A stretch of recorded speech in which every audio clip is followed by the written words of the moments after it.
Covington police sergeant suspended for sexual harassment and creating a hostile work environment. WCPO 9 News reporter Allie Kramer live from the police department. Allie, just how long is this suspension for this officer and why does he get to keep his job?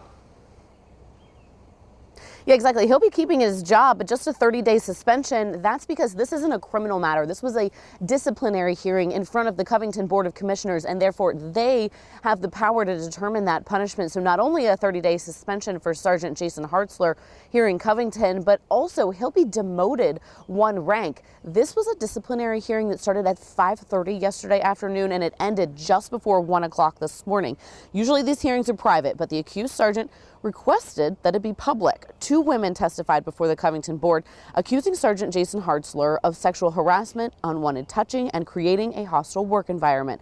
The city asked for us not to show their faces, and we, of course, will respect those wishes.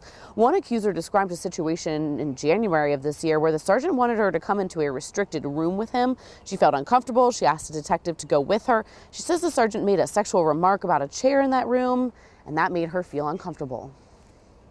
He said there was a peephole in the ceiling and he wanted to show me. I had to get down on my hands and knees to... So Sergeant Hartzler instructed you to look at this hole, and in order to look at this hole, you had to get down on your hands and knees, is that correct? Yeah. This is not sexual harassment under the law. Further, she said nothing.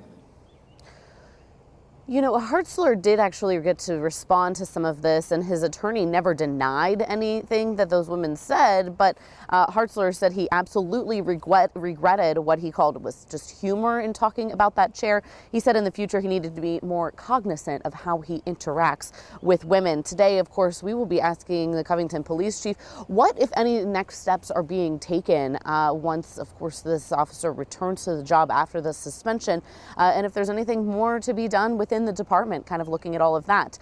Of course, we'll stay on top of this story. For now, reporting live in Covington, Allie Kramer, WCPO 9 News.